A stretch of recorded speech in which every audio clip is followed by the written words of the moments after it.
The Maharashtra rebel MLAs take the battle for the Sena's control to the Supreme Court. The Shinde faction moved the Supreme Court over disqualification. Another Maharashtra minister lands in Assam's Guwahati, joins the rebel MLAs. The Sena threatens to take action against rebel ministers. They are likely to lose their portfolios.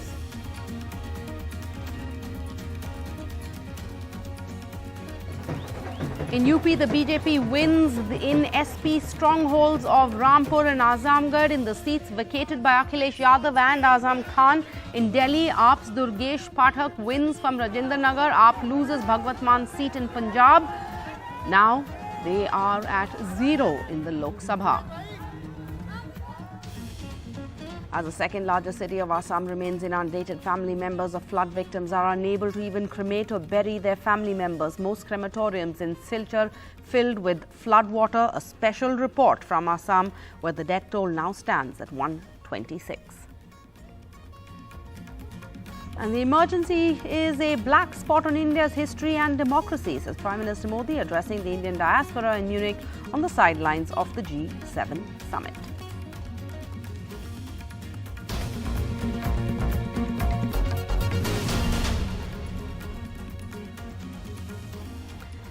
All right, the top story at this hour. Emergency was a black spot on India's history and democracy, as said Prime Minister Modi. He was addressing the Indian diaspora in Munich on the sidelines of the G7 summit. Prime Minister Modi arrived in Munich. He's going to be there on a two-day visit to Germany, during which he will attend the G7 summit, discuss issues like energy, food security, counter-terrorism, the environment and democracy with leaders of the powerful bloc and its partner countries.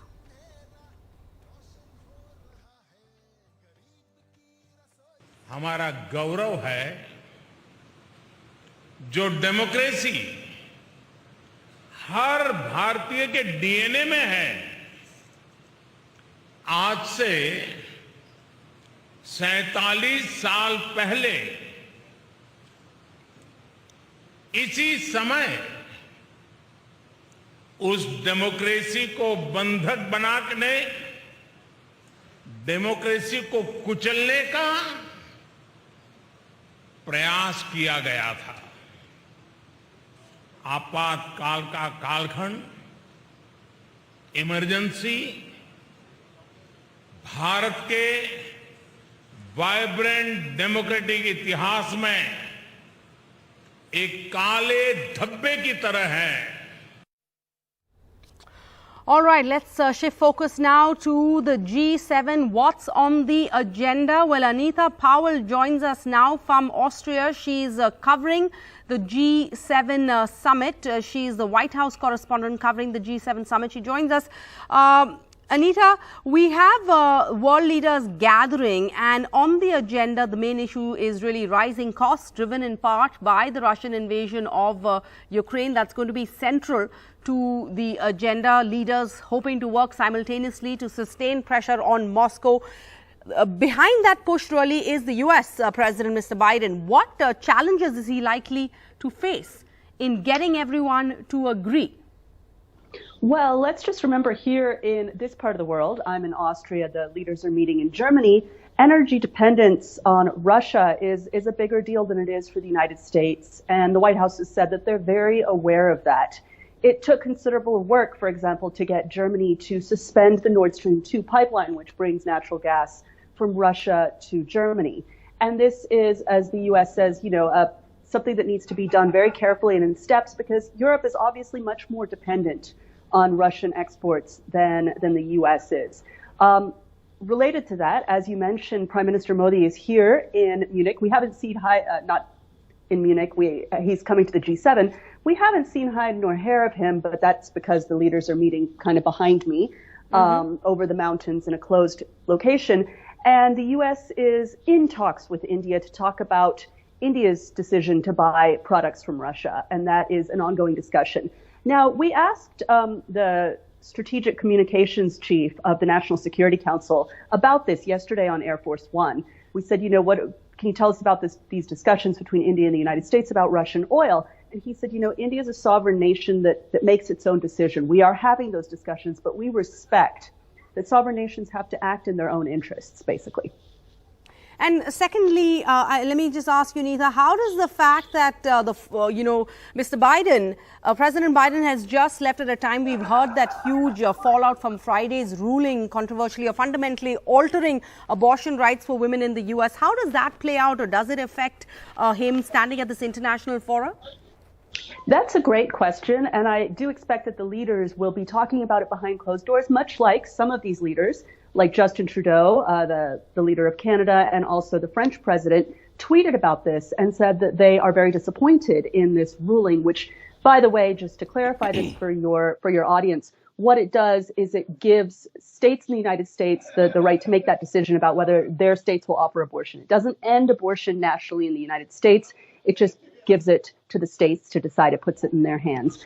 So yeah, this is going to be an issue for sure because, health is a development issue. Health is an infrastructure issue, and these are things that are on the table at this important summit. But the White House says that, this issue, although very controversial in the United States, should not diminish the U.S.'s standing in front of these world leaders. Of course, that's the kind of thing that one would expect any government to say. But one does wonder what they're talking about behind closed doors.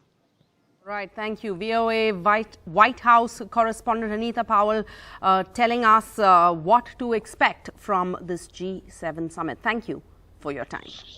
Thank you. Let's go back to the big story back home now. The Shiv Sena is planning to take action against Eknath Shinde and other rebel members. Many of them could be hit where it hurts. But the big story now is that this Maharashtra crisis seems to be going into the legal arena, with Maharashtra rebel MLAs taking the battle for the Sena's control to the Supreme Court. The Shinde faction to move the Supreme Court over a disqualification. This matter is to be heard tomorrow, that is on Monday. All of this, the Shiv Sena is planning to take action against Eknath Shinde and the other rebel ministers. Many of them could be hit where it hurts, their portfolios taken away from them. In an open challenge to rebels, Aditya Thackeray has now asked them to defect and fight elections. In the midst of all of this, the governor has stepped in, calling for security for the MLAs and their families. And that's not all. This crisis just seems to be intensifying, with one more MLA arriving in Assam to join the rebel MLAs. So there you are, another prominent minister from Uddhav Thackeray government has now reached Guwahati and he has entered the Hotel Radisson Blu. This is Maharashtra Cabinet Minister Uday Sawant, who was seen with Uddhav Thackeray all this while, has today shifted to the Eknath Shinde camp. In fact, Uday Sawant, who is a Shiv Sena MLA and a cabinet minister in the Uddhav Thackeray-led government, is now in Guwahati. He has joined the camp led by Eknath Shinde, so it gives more strength to Eknath Shinde camp. With his arrival, now there are 48 Maharashtra MLAs inside Hotel Radisson Blu under tight security cover, and out of those 48, 39 MLAs are from Shiv Sena itself. Remember, 37 is the two-third majority for Shiv Sena or for Mr. Shinde to avoid to bypass anti-defection law. But as we have been pointing out from past 2 days, that sources have been telling us that Mr. Shinde had been in contact, in communication with other people as well, the other MLAs who are still in Maharashtra, because they want to have a comfortable number, more so after the notices were served by the Deputy Speaker to 16 of the Shiv Sena rebel MLAs. Now the focus for Eknath Shinde camp is to increase its tally, and one prominent minister has now joined the camp. And what we are picking up from our sources is that they are expecting at least 2 to 3 more Shiv Sena MLAs to join the Eknath Shinde camp, maybe tonight or by tomorrow morning. In Guwahati with Sanjay Chakravarti, Ratndeep Chaudhary for NDTV. आणि जर असं वाटत असेल त्यांना की ह्यांच्याबरोबर जाऊन चुकी केली उद्धवसाहेबांचं नेतृत्व चुकीचं आहे, आम्ही सगळे जे आहे ते चूक करत आहोत. चला प्रत्येकाने तिकडचा राजीनामा पाठवा आणि पुन्हा एकदा निवडणुकीला सामोरे जावं, आम्ही तयार आहोत.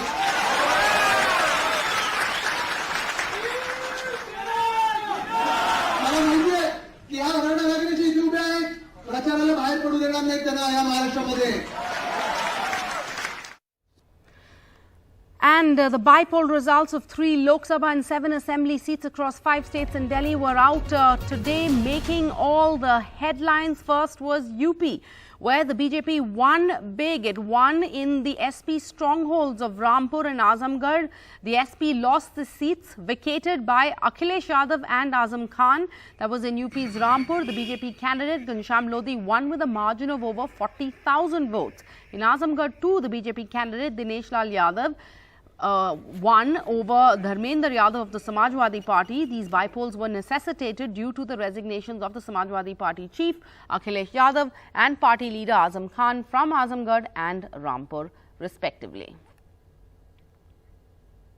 जनार्दन के आशीर्वाद ने इस विजय श्री के माध्यम से उत्तर प्रदेश के अंदर 2024 के विजय श्री के लिए एक दूरगामी संदेश भी दिया है कि 2024 में भारतीय जनता पार्टी उत्तर प्रदेश के अंदर प्रचंड बहुमत के साथ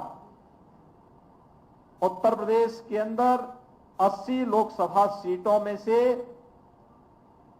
80 सीटों की ओर विजय श्री की ओर अग्रसर हो रही है.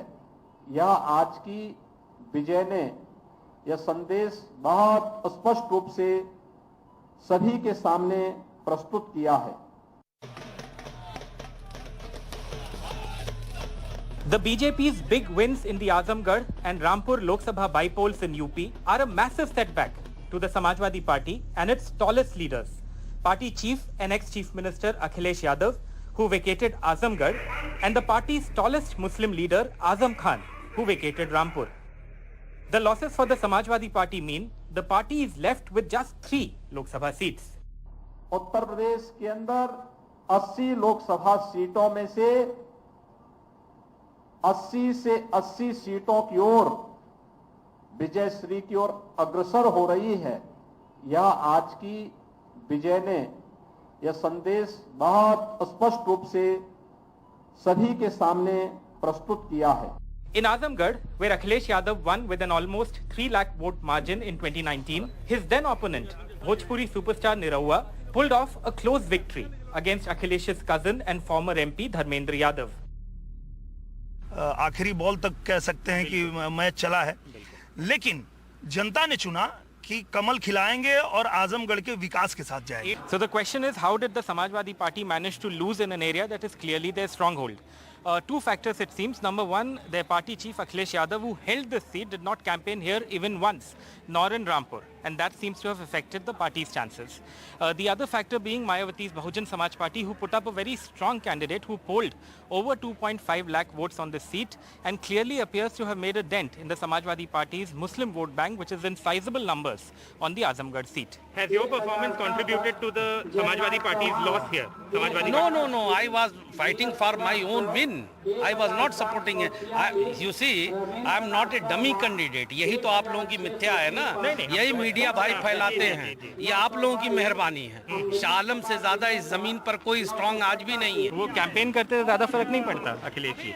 बोल की नजर लगातार हमारे कैंपेन पे थी, पूरे चुनाव पे थी, और जहां जैसी आवश्यकता पड़ रही थी वो कर रहे थे.